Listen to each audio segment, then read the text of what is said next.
Hi there folks, Novawing24 here, still at FlightSimCon, and today we've got another special guest here. We've got Tim from Rex US Direct. Pleasure How's it to going? see you, sir. It is going fantastic. And how are you enjoying the conference today? Good. It's good, actually. It's first year here. We've supported the event ever since day one. This is our first year actually being here. We actually came here as a just a look-see, behind the scenes, kind of lurking in the shadows. But the Jetline guys were really cool, and they let us share their booth. So. I was going to say, I think the Jetline systems are very popular, but they became even more popular with you guys there. And it was quite a showing. It's I'll tell you folks.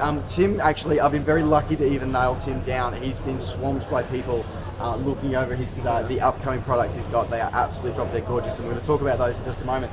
But Tim, you mentioned that you sort of come here as an observer role, and you've been involved with it for a while. How have you found this as a community side of things? Oh, the conference itself. The conference itself. Yeah. Well, first of all, the community is growing here. Here, actually, it started out with 30 people. This place, the event started out with 30 people, went to 60, it went to 200, 300. Now it's up to close to 800. Yeah. So I think the community is healthy. Besides the fact that there is a little uncertainty right now in the field with so many players, Lockheed Martin, Dovetail, it's shifting gears here and there, but it's healthy. It's a healthy roadmap. Yeah, and I think for me it's there is that uncertainty, but then it's sort of reassured by the fact that we are such a supporting community. Sure. Oh my gosh, everybody I've met, including our competitor.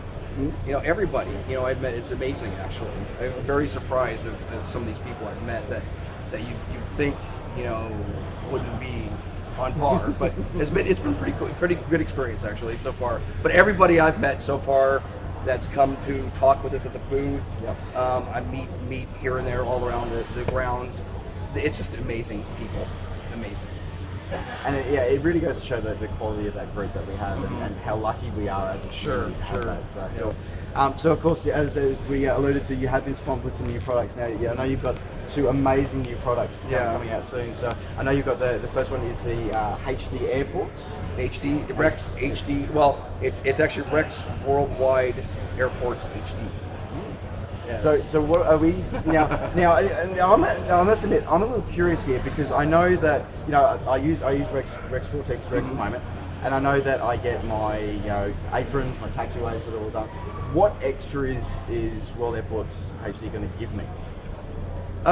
Well, World Airports HD will take all the default airports in the simulator and change them to a more realistic approach. Okay. And again, you'll probably give screenshots in your video. While you hear this, there'll be some screenshots. Yeah, there we go. That they'll speak for themselves, but it really just takes general default airports and makes them really cool and realistic. Right now, we're working on the last phase of it, which is designing the airport vehicles themselves. Okay, so we're not talking just a couple of terminal buildings here. We're talking everything that you see. We've stripped out the entire SDK for the simulator in terms of default, and we've done it. Wow, that's changed it all. And that's and it's just, for me, that's mind blowing, because having seen some of the screenshots and knowing the quality of the Rex US work, that's just going to be incredible to see that on all my airports. So it's just to see the whole world. And what's cool is you can actually build your own look of the airport too. Oh. So you're able to choose what style of big buildings, the large concourse, the actual jetways. You have the small, medium, large hangars. We're going to have flexible. We're going to have that customization that we're 100%, yes. and all into that, down to that level as well. Sharing, community sharing, yada yada. So that's an incredible thing to have. And of course, we have the big one that a lot of people, and I'll be honest here, folks, as well. When I saw this, and I watched the video trailer, and you'll be seeing that at the moment, I saw this and went, there is no way this is real. So we've got a new product. Tell us about this new one. It's called Rex Skyforce 3D. We've actually took out the entire cloud model system, which was very limited, and we've replaced it with our own 3D cloud model weather system. So, in a nutshell, that's a nutshell. So you've gutted out the thing that everybody else has relied on, including yourself in the past. Of course.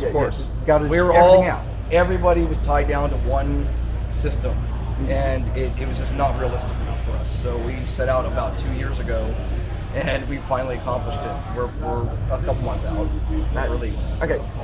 Now, of course, the big question is going to be, okay, so I've replaced my 3D cloud models, but what is that going to do to my phones?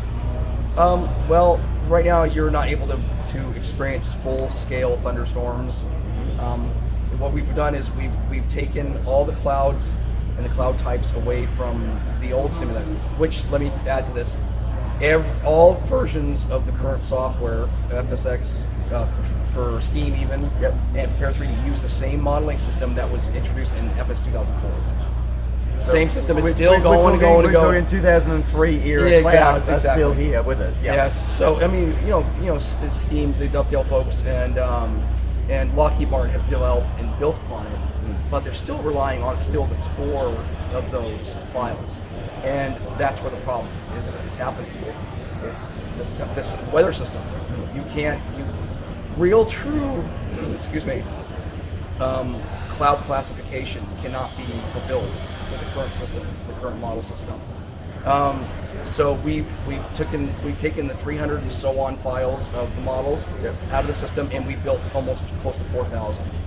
So we match every cloud type in the real world cloud classification system.